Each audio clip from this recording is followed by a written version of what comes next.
Alrighty, hello and welcome back to Rolls and Rockets, Planescape Torment. Okay, so I believe I have spoken to all of these fine peoples. Let's see. No, clockwise. Must go clockwise. Because, why not? Oh, because I want to talk to Cranium after I fight these dastardly bads, for lack of a better bad.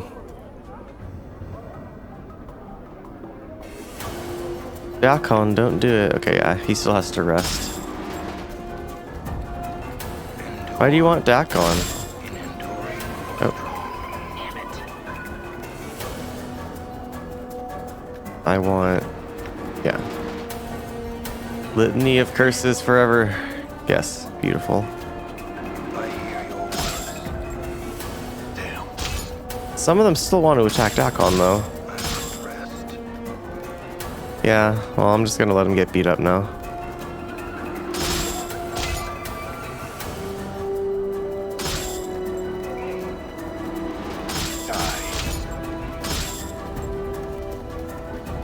Now we can get back on with our scheduled program. Bronze Ring, Copper Commons, Bronze Ring.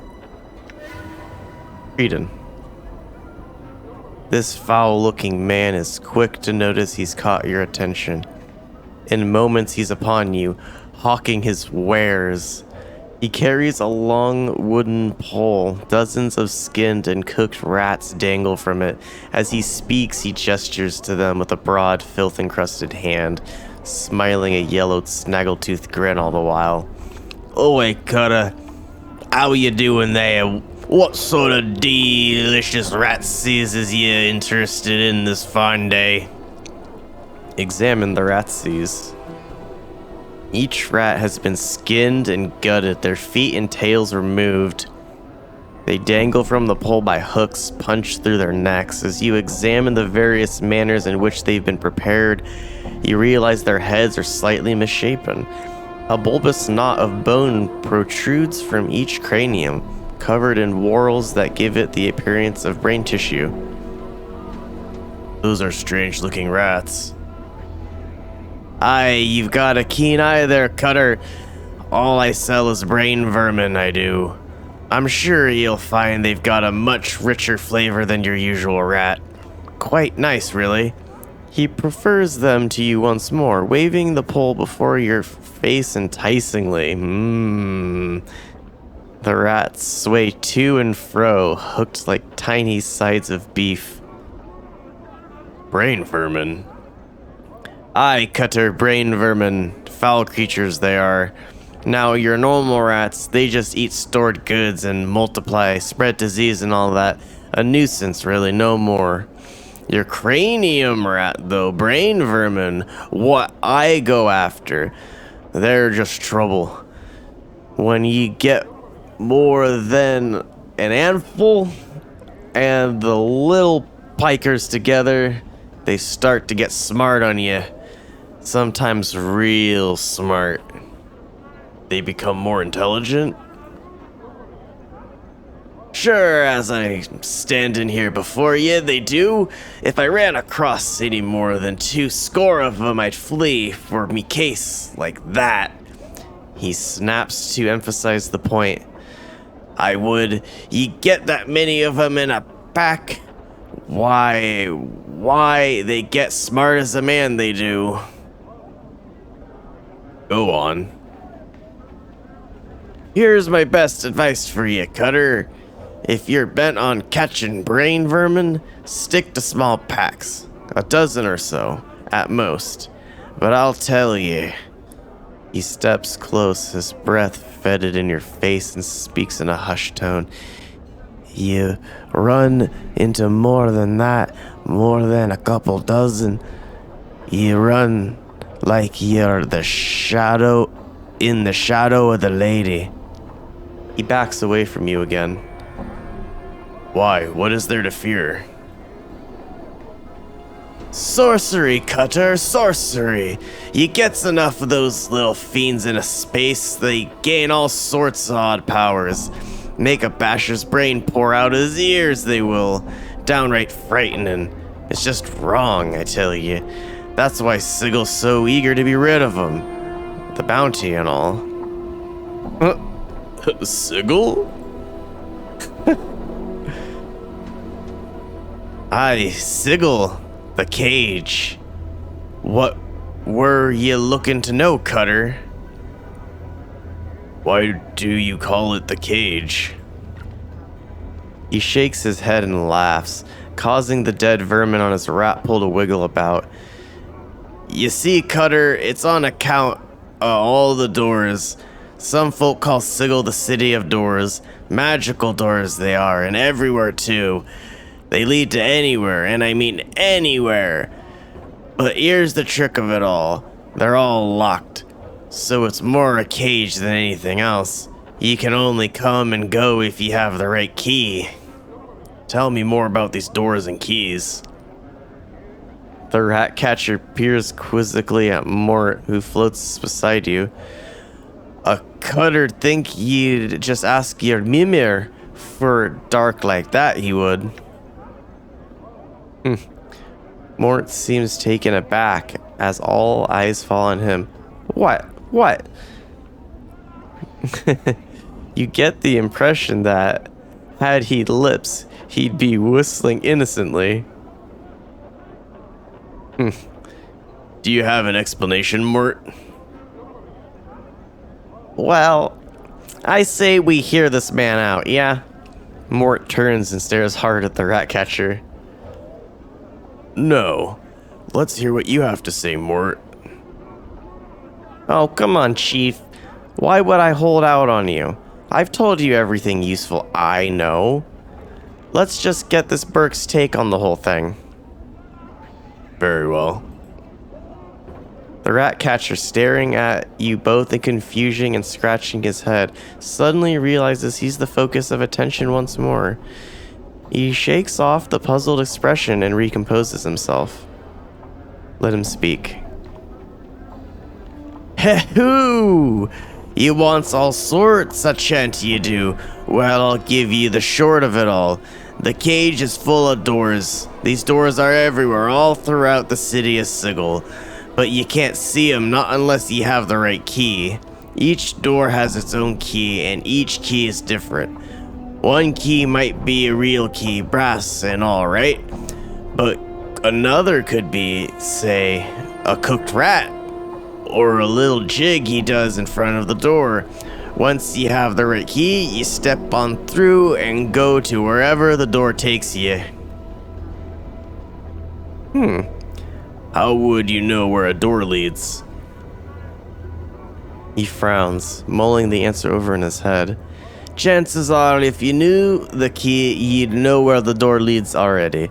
If you open one accidentally, say, you'd just have to be careful. Ye could try sticking your head in and taking a peek, but some doors will just suck you right in. You could end up in all manner of foul places, Cutter. Mark my words. How do you know what key opens that what door? It's already... Huh. Interesting. Let me ask you about something else. He shoulders his rat coal casually. What's your question, Cutter? Who are you? What, me? Why, I'm Creedon, sometimes called Creed, the butcher of rats. He smiles grandiosely. Wow. I feel like I haven't read that word in a really long time. It's grandiosely, right? Grandiose. I'm not sure if I'm pronouncing that right. Been a long time since I've said that word. Anyway, exposing ill-matched rows of yellowed, broken, and crooked teeth. You certainly seem friendlier than most around here. Well, Cutter, I try. Result of my business, I thinks. Most folks around here are peery and downright unfriendly lot. But I want every cutter to know that Creedon's always got a warm smile and a piping hot, fresh cooked ratsie for him. He winks at you. I had some other questions. I wanted to speak with you about rats.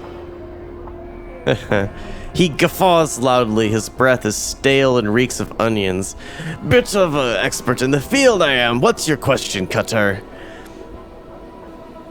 Where do you get all those rats? What, these? He jiggles the pole, causing the skin rats to bounce about in a macabre little jig. I catch them myself, and I do, in cellars and alleyways about the hive. I see. Tell me about this hive. My very own home and place of business. What were you looking to find out, Cutter? Do you know why it's called the hive? The rat catcher scratches at his chin, his fingers leaving oily smudges behind. Number of stories about that there are. As I understand it, there's a cluster of buildings somewhere, a tangled mess of shacks and ruins that serves as a gathering group of sorts. It was called the hive, and so that's where these slums, this old ward, takes their name from. A gathering ground for whom? The man's friendly demeanor turns into a scowl. Troublemakers, Cutter. Even if you could find the place, I'd recommend you stay away from there. I would. That's all I'll say about it. He wipes his nose with a sense of finality, the scowl now gone. I understand. What's of interest around here? Well, this conversation keeps leading around to a lot of different places. I'm not sure what you're interested in, Cutter. Let me know, and mayhap old Creedon can point you in the right direction. I'm looking for a good time. Yeah, Chief, that's the spirit. Couple of the less dangerous places to get bubbed up. The Gathering Dust Bar and the Smoldering Corpse. Couldn't really recommend anywhere else to you, Cutter. Huh. Well, I know where they are, but... Could you show me where these places are? Surely, Cutter. The Gathering Dust Bar is just across from the mortuary, and the Smoldering Corpse is east of here. Thanks. You had said something about somewhere being dangerous.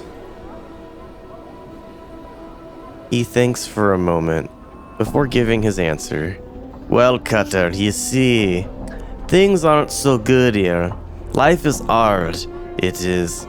It's a desperate place full of desperate people. I'll just say that some folk will do whatever it takes to get by. They will, without much regard to the burks around them. Easy to get lost in the hive it is. You seem friendly enough, though. Well, Cutter, I try. Result of my business, I thinks. Most folks around here are a purely and downright unfriendly lot.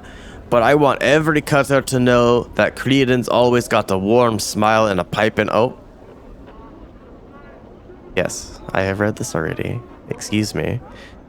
Other questions? What is that building there, behind you? He tosses a glance over his shoulder. That's the Office of Vermin and Disease Control, Cutter. I sell my rat tails there for jink, then cook the little blighters up and sell them. Huh. Good business.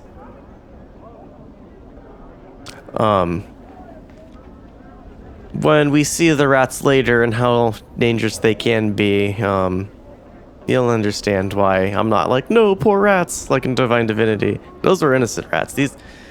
You'll see. He isn't exaggerating about the rats here, and them being smart assholes. Anywho, Someone pays for the tails of those rats. That's right, Cutter. There's a Burke in the Office of Vermin and Disease Control named Alort, who pays a bounty on him. A copper their tail, it is but they gotta be brain vermin, they do. Not just ordinary rats. Tell me more about this Lort fellow. His name's Phineas Lort. Think he was some sorta eye-up, he was, but put down by his rivals and stuck here in the arse end of Sigil. The Burke sits in there alone all the night and day, it seems, waiting for folk to bring in tales and paying them the bounty. You know the best part? Poor sod must be allergic to rats, because he's always got a huge rash going. Ho ho! Powers be praised, I ain't that fella. Put down. Any idea why that would happen? Well, he's right chatty is. He'll rattle his bone box for hours on just how smart he is and the like. Mayhap that's got something to do with it. He shrugs. I understand. Another question. Always questions. A million questions. Don't stop until every question has been asked. I think we already explored these. Yes. Oh, well, let's see. I don't think I saw this yet. Where is this place exactly? Okay. Heh, where isn't it, Cutter? Since Sigil touches everywhere, and I mean that, I do. There's really no place it ain't. Not sure if it really does exist somewhere in the typical sense of the word. In one place, I mean. Most bloods'll tell ye it lies in the Outlands, though. Kendrian told us about that. The Outlands. Aye, Cutter, that's right. It's the so-called center of the plains, where Sigil lies. Here's my trouble with that now. If you're in Sigil, you can't get out without using a magical door. There's no normal way to get out of the place and go into the Outlands. Go on. Right, and if you're outside of Sigil, in the Outlands, now, you can't walk into Sigil. There's just this endless spiral rock poking up through the clouds from the center of the Outlands. That's Sigil's... Ooh. That Sigil's supposed to spin around on top of. That was awkward for me to read. Yes, continue. He nods. Now, tell me, Cutter, if you can't just walk out of Sigil into the Outlands, or out of the Outlands and into Sigil, who's to say it physically exists anywhere, really? He nods sagely, pleased with his little quandary. I think Sigil's spread out across all the plains, both everywhere and nowhere at once. Interesting. I actually don't remember having this conversation with him before. I like it. Interesting. I had some other questions. Beautiful.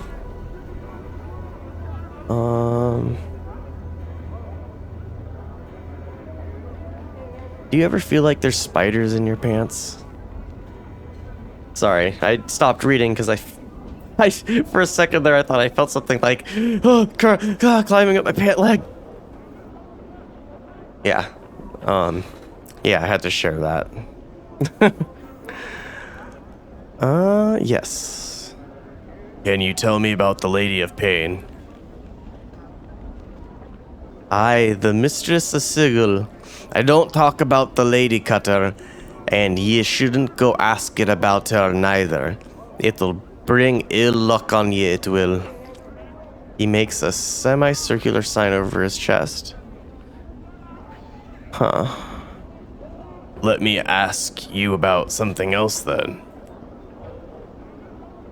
Lots to ask this guy about. Do you know someone named Farod? He looks a bit surprised. Farod? Why'd a cutter be looking for a man like that? Let's see. It's a long story. I just need to find him. He's the head of a pack of collectors, he is. Moves all about the time, probably to avoid trouble. Calls someplace in Ragpicker Square his case, most likely. He's a right crafty fellow, the Farod. A cutter'd best watch himself around that fellow. Collectors? He nods. A Burke can gather corpses and haul them to the mortuary. The dustman will pay him a copper a debtor. I believe collectors do this for a living, usually looting the newly dead as well as selling their corpses, I hear. He lowers his voice and scans his surroundings quickly.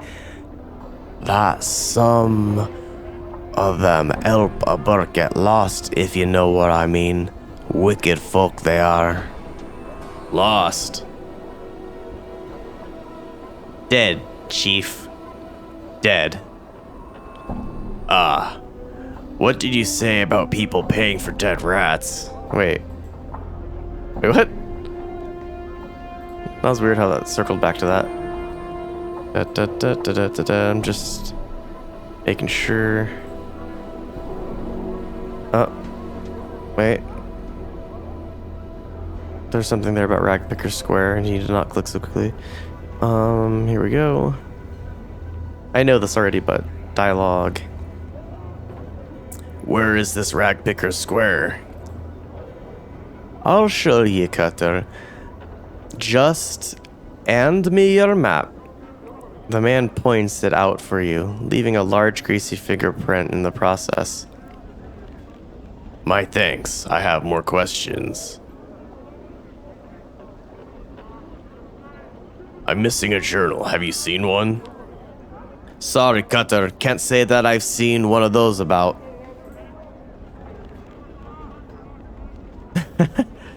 I would like one of those rats you have there. Good, Cutter, good. What sort would you like? He points to each in turn with a grimy fingernail. I got them baked, spiced, boiled, and charred. All fresh and scrumptious. And only 3 coppers for 2. Ooh. I would like 2 spiced cranium rats, please. With a side of Engelhofer mustard.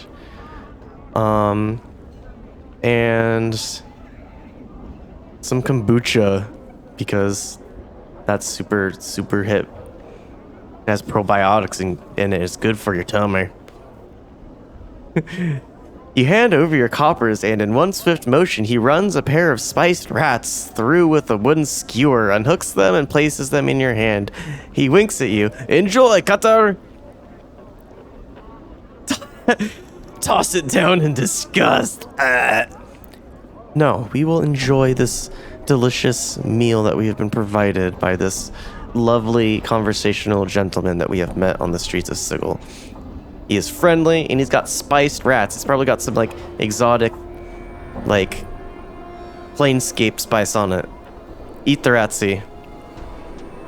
Let's see here. The rat meat is aromatic and quite spicy.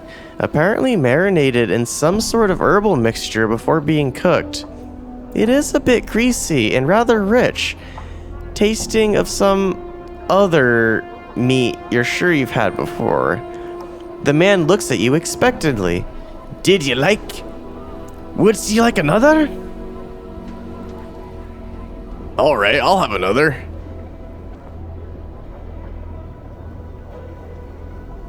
I'll take 2 baked cranium rats, please. You hand over your coppers and same thing basically. Eat the ratsie. The rat's flesh is tender and moist. It comes off the bone easily and melts in your mouth. It is slightly greasy and rather rich, tasting of some other meat. Okay, that's all the same. I'll have another, because I want to see all the what it says for each one. 2 boiled, please. Eat the ratsie. The rat meat prepared this way is rather bland and rubbery. It tastes faintly of some other meat you've had before. You're certain it would taste better prepared in a different manner. You can't imagine. Wait, let's see. You're certain it would taste better prepared in a different manner. You can't imagine why anyone would boil meat to eat it. No, it was foul. He looks genuinely surprised. Pity to hear that, Cutter. Have a good day. He seems ready to turn away. Wait, I had a question for you. Oh, okay. I want another rat. I want the charred one. Let's see. Okay. The rat is burnt and crispy outside, but tender and juicy within. It is a bit greasy and rather rich. I like charred barbecued meat, so I mean, yeah, it was good. I like a little bit of char, you know, a little bit of burn, a little bit of char. I'm cool with it. Alrighty. Nothing. Farewell, and I'm sorry I insulted your rat, but boiled anything tastes like shit, so I don't know who you're fooling. Ah. He touches your arm. I see you're leaving, Cutter, but before you go, would you like a nice, delicious ratsie? One for the road, you might say? Why not? I want some more of the spiced ones. Those ones sounded tasty. No more for me, farewell. Alrighty. Yeah, I believe I'm going to continue next time exploring the Office of Vermin and Disease Control. Next time at Rolls and Rockets. Thank you so much, everyone, for all the subscriptions, all the views, all the likes. It's been amazing seeing all of it. You're beautiful. You're amazing. It's crazy that you're all watching. Have a great time. Bye-bye.